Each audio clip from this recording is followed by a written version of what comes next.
Ну, посмотрите, я же хотела показать вам цветоносы. Смотрите, сколько цветоносов. Почти у каждой орхидеи есть цветоносы. И если вы даже не видите, вам кажется, что тут цветоноса нет, а он есть. Видно? Видно, видно.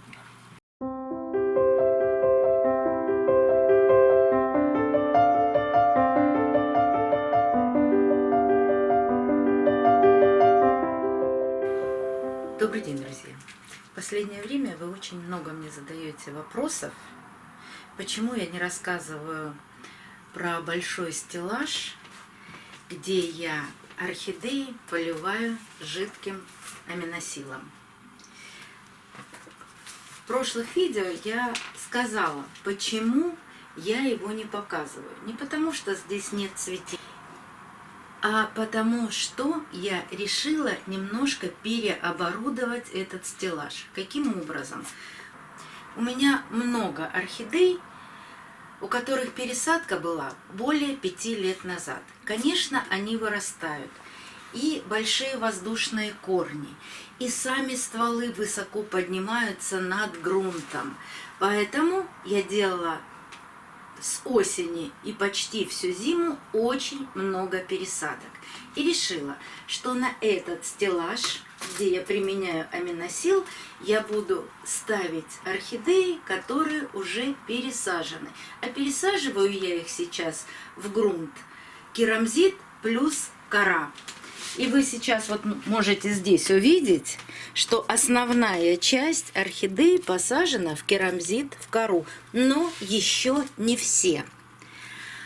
А те орхидеи, которые прекрасно себя чувствовали почти 3 года на этом стеллаже, цвели, я переставляю на другой стеллаж. И поэтому зимой цветение, конечно, было. Но я их все переставила. А сюда ставлю пересаженные орхидеи. И, конечно, они сразу не зацветают. После пересадки, даже с раскукленными корнями, вот с чудесными раскукленными корнями, посмотрите, вот растут кончики корней. Вот это сейчас пересаженные орхидеи.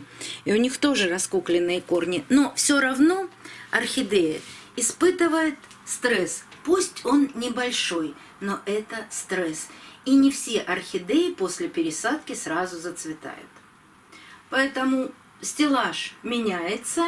Будет не только здесь пересаженные орхидеи. Я сюда еще ставлю вот таких малышей. Пересаживаю и оставляю на этом стеллаже для того, чтобы они подросли. Для меня не является эталоном цветение, конечно, прекрасно, когда орхидеи вот так цветут, доращивают бутоны. Это все великолепно, и они это делают. Но важно же, чтобы орхидеи еще и росли активно. Вот для этого я сейчас их пересаживаю в очень массовом порядке. Но, конечно, не делаю 20 пересадок в день. Нет, 1-2 орхидеи я могу пересадить там, за 1-2 дня. Ну, в общем, даже если я буду пересаживать орхидеи каждый день, целый год, у меня на это уйдет год, потому что у меня более 350 орхидей. А стеллаж я так и продолжаю поливать жидким аминосилом. Все делаю по инструкции, и мы с вами в любом случае наблюдаем, что происходит на этом стеллаже.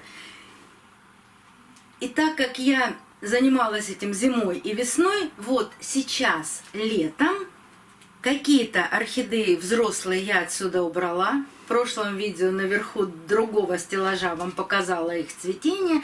Какие-то еще не пересаженные, но цветущие находятся здесь. Но большое количество орхидей, уже пересаженных, выпустили цветоносы. Не люблю летнее цветение, но что же делать? Орхидеи так решили.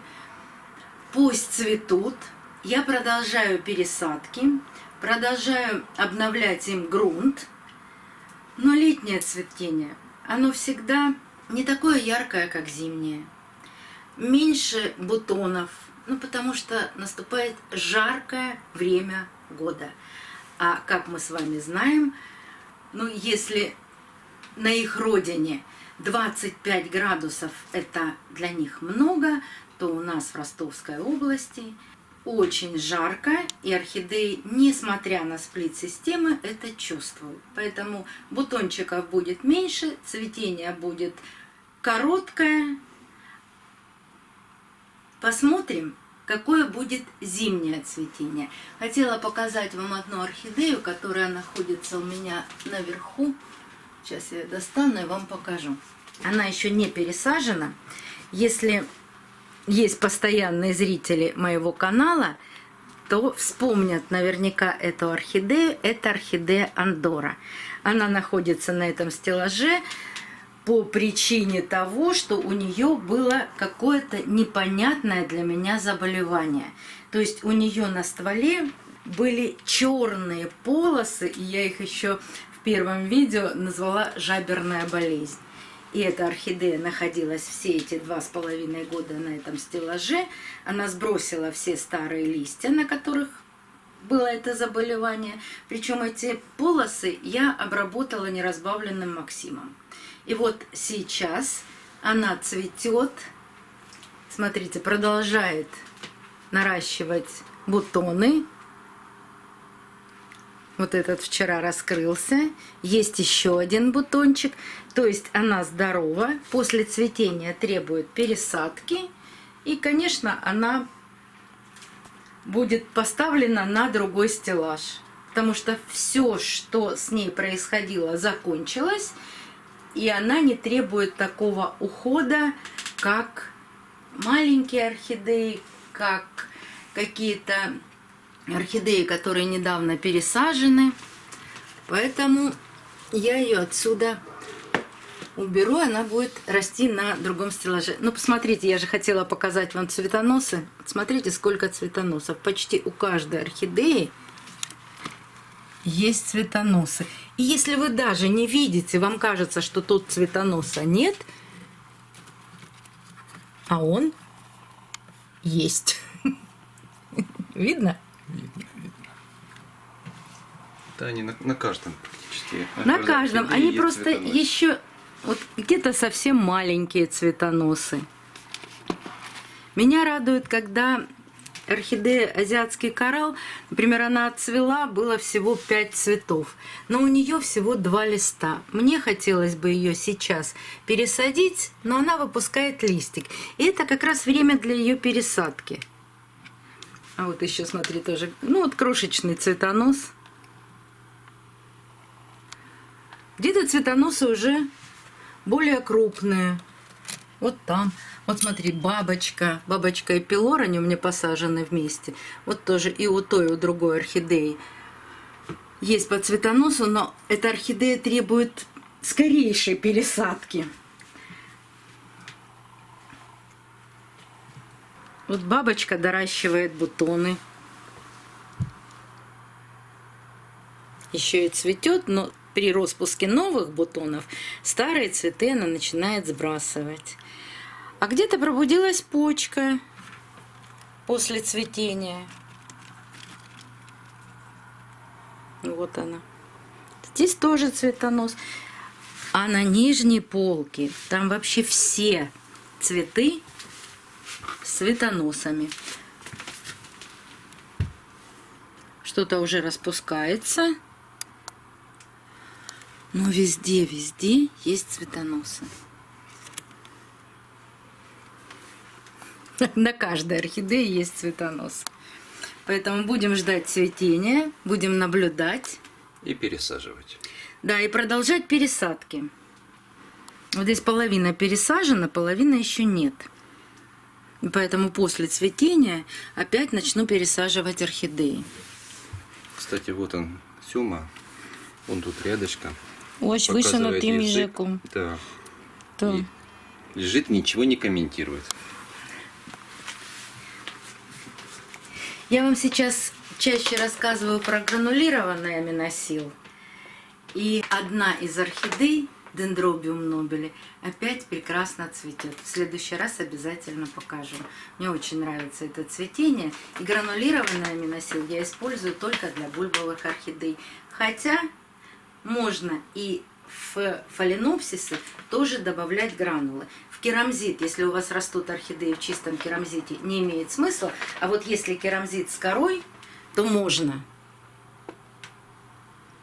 Но очень осторожно. На небольшой горшок нужно добавлять всего 3-4 гранулы. Если жидкий аминосил мы разводим по инструкции, поливаем, то гранулированный добавляется прямо в горшок. И каждый месяц-полтора опять добавляется небольшое количество гранул. Но это смотря какой горшок.